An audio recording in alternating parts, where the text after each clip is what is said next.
Saya Nadir Kepala Desa Waringin Sari, Kecamatan Kabupaten, yang izin melapor. Kebetulan di desa kami ini yang terdapat paling banyak itu terdiri dari 163 rumah, 159 kakak, 486 jiwa. Kalaulah opsi yang diambil tadi yang kontrak itu kayaknya kami memang agak sulit, Pak. Kayaknya kemudian yang 11 kampung.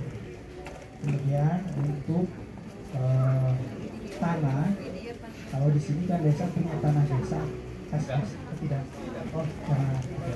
dan pribadi. Nah, di Waringin Sari khususnya kita tidak punya tanah desa, ada juga tanah warga masyarakat, sehingga untuk relokasi kita ya mungkin menunggu kebijakan dari Pemkes itu saja. Sekian, assalamualaikum warahmatullahi wabarakatuh. Makanya ya, ini harus gerak cepat. Masing-masing daerah beda. Ya. Ini mungkin ada juga masyarakat terdampak tidak hadir, tolong sampaikan.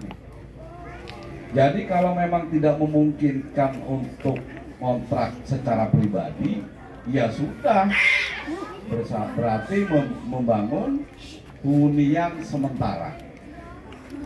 Hunian sementara juga nggak perlu langsung bikin tanah lapang gitu 100 rumah, nggak perlu. Adanya untuk 10 rumah, 20 rumah, 20 kakak boleh. Yang penting maksud saya itu gini, kita berpikirnya gini loh. Yang nggak punya rumah, yang rumahnya rusak, sambil menunggu itu tidak kehujanan, tidak kepanasan, manusiawi. Tidak tinggal di tenda, emangnya pramuka di tenda? Kalau kita waktu pramuka di tenda 3 hari mampu.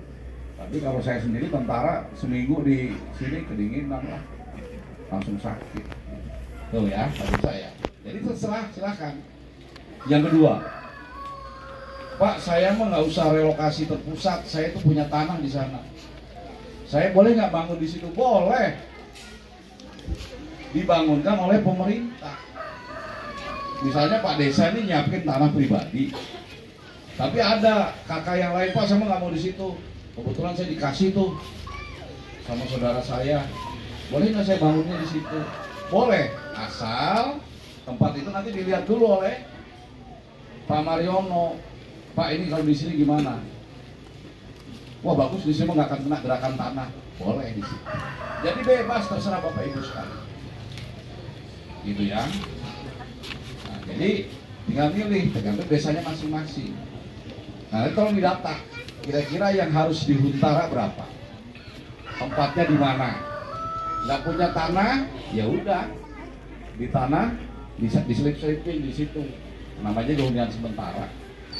Nah, yang hunian tetap kalau memang desanya nggak punya, tolong pemerintah kabupaten ya, Pak Sekda carikan tempat. Nah, ini kan belum tahu di satu-satu kakak ini nanti kan didata. Pak, ini gimana, maunya apa, gitu satu-satu. Nanti dibentuk tim untuk mendata satu-satu. Kan sudah punya pengalaman ya. Dinas Perkin, dinas apa. Dan ini Cianjur ini punya pengalaman buruk. Jadi dulu itu kalau rusak berat itu boleh membangun sendiri. Ini kan saya kepala BNPB-nya, Mas. Nah, itu 60 juta tuh nggak jadi rumah. Ada yang ditipu, orang pikir, ya udah kasihkan ke saya aja, pasti jadi rumahmu 55 juta sih, yang 5 juta kasih. Senang ibu-ibu kan, kasih 5 juta rumahnya jadi. Ngegali dia pondasi, begitu sudah jadi pondasi, sudah seneng, wah enak, baik, bapak itu kabur orang. Bukan 1-2 bu, ribuan. Kasian kan? Akhirnya sekarang nggak boleh, yang penting dapat rumah, nggak boleh dapat uang. Terus nanti pendataan, ini maaf nih Pak Kades, sok datanya asupin aja biar gancang, bayarnya 1 juta. Banyak, bener nggak? Saya sampai ngalahin Pak Kapolres tuh, tewak aja, tangkap. Ini udah bencana. Ada juga yang mencari keuntungan, pasti tidak akan diridhoi lah. Itu yang tukang ngutip-ngutip tuh, kalaupun kepilih lagi jadi kepala desa, pasti nanti celaka. Karena dia sudah mengambil dari masyarakat. Nanti ada juga yang calo-calo, ini mah enggak lah, orang cuma 100. Itu di gempa Cianjur tuh aduh, pusing gitu. Ya saya nggak orang, saya pelaku sejarah. Ya, itu kalau kepala BNPB itu mau kaya itu kan 60.000 rumah. Cok, yang cair bayar 500.000, mungkin saya udah kaya, istrinya 6 lah. Pasti mau lah. Oh, kita aja loss 2 triliun gitu, lebih. Nah, tapi di bawah bermain-main. Nah ini tolong jangan begitu. Makanya cepet. Jangan lagi apa dapat buat saya. Nah, itu nggak boleh lagi. Ya, ini masa kasihan. Ini makanya aparat kumpul semua di sini biar lihat. Jangan sampai terjadi yang kemarin-kemarin. Ya, ini cepat. Makanya segera ya, itu Pak Desa, Pak Dua ya, segera. Nggak akan dapat apa-apa Pak Desa ini dengan bencana, tapi dapat pahala yang maha kuasa. Selamat dunia akhirat, masuk surga. Kita kan hidup mencari apa? Cari doa, cari surga. Ini Pak Kades, ini Ustaz, tapi kan cari itu. Jadi kalau percayakan pada pemerintah, masyarakat mendukung, masyarakat membantu. Apa yang disampaikan Ibu itu betul. Apa kira-kira nih? Kita kan baru datang. Saya baru datang, baru lihat kan nggak ngerti permasalahan. Yang paling paham adalah Bapak Ibu sekalian. Ini ya, tolong ya. Yang lain lagi silakan. Ini jelas ya tadi Pak Kades bilang, jadi semuanya fleksibel. Ya. Tapi jangan terkunci di dalam satu titik terus lupa lagi. Ini Pak Sekda ini pengalaman nih. Cianjur udah meletek ya. Ada lagi silakan. Ya.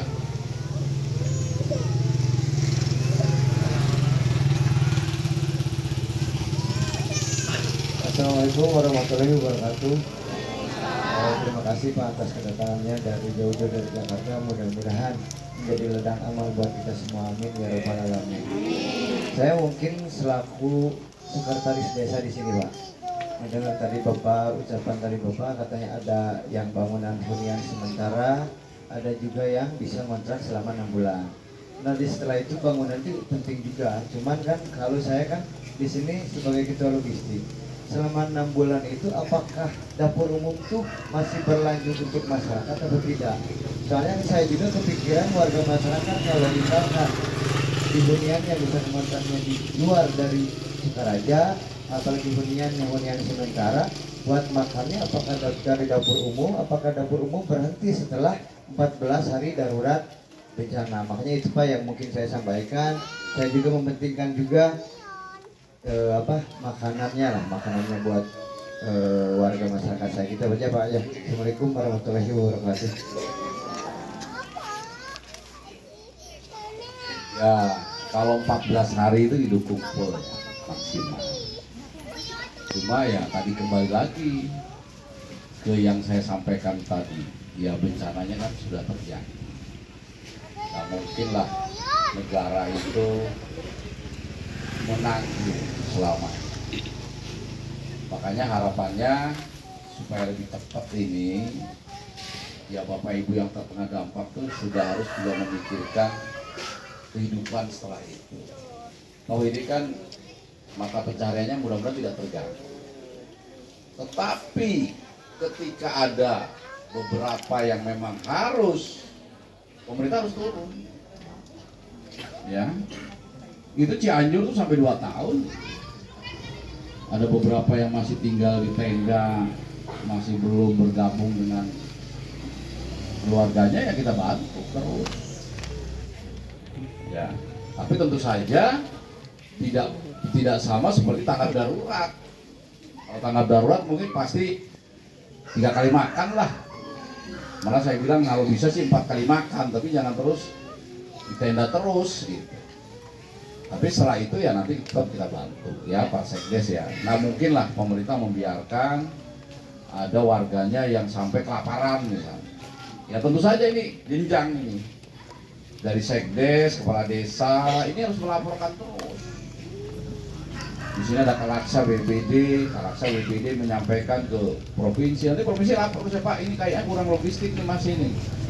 Di mana ya? Utaraja ini, ada 10 orang nih, kayaknya harus terus didukung, ya dukung. Tidak ada masalah. Ya, tapi tetap sebagai keluarga ya harus memikirkan itu. Makanya tadi saya katakan kan, saya pulang dari sini mampir juga ke pemerintah kabupaten untuk membicarakan yang di luar itu. Yang tadi sampaikan logistik kelanjutannya gimana. Tadi saya beri contoh, ada yang mata pencariannya sampai putus gara-gara bencana ini sampai nggak bisa bayar anaknya yang sedang kuliah. Mungkin ada utang di BRI, bisa nggak ditahan dulu angsurannya? Bisa, yang gitu-gitu. Tapi kalau dihapus nggak bisa, namanya utang. Tapi kalau misalnya ya udah khusus bulan ini nggak usah bayar dulu angsuran, saat kita komunikasi. Yang gitu-gitu lah, ya. Jadi kita berusaha semaksimal mungkin. Tentu saja saya kan bukan kades, bukan camat, bukan bupati. Ada hal-hal yang tidak saya ngerti. Nah tolong yang itu yang pemerintah daerah pecahkan betul sehingga permasalahan masyarakat ini betul-betul kita bisa bantu. Gitu. Pak Sekdes ya, oke, silakan yang lain, biar jelas semua. Jadi juga ngumpul bukan hanya nungguin apa barang bantuan, tapi mendapat penjelasan yang rinci dan detail. Ada lagi kira-kira? Baik, kalau nggak ada, kalau masih lupa atau nggak berani, nah, boleh nanti tanya. Ya di sini kan ada petugas saya. Ada Pak, ini kan ada yang galak-galak kan? Nah baik semua, kalau ada galak apoin ke saya aja. Nah nanya di belakang. Barangkali ada yang nggak udah 2 hari nggak pakai ganti baju dalam. Minta aja, siapa tahu. Ada yang datang bulan terus belum ada ininya ngomong.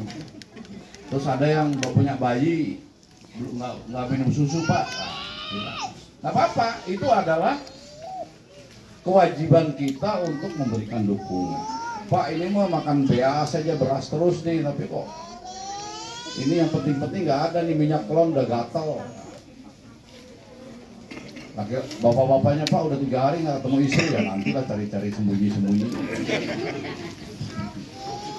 Ya silakan ngobrol ya, jadi supaya apa yang menjadi masalah bisa segera dipecahkan. Itu aja ya Bapak Ibu sekalian. Sekali lagi terima kasih, mudah-mudahan kehadiran saya dan tim ini walaupun tidak bisa memecahkan masalah secara cepat, paling tidak bisa memberikan harapan buat Bapak Ibu sekalian agar bencana ini bisa segera diatasi. Sekali lagi sekian terima kasih. Wassalamualaikum warahmatullahi wabarakatuh. Waalaikumsalam.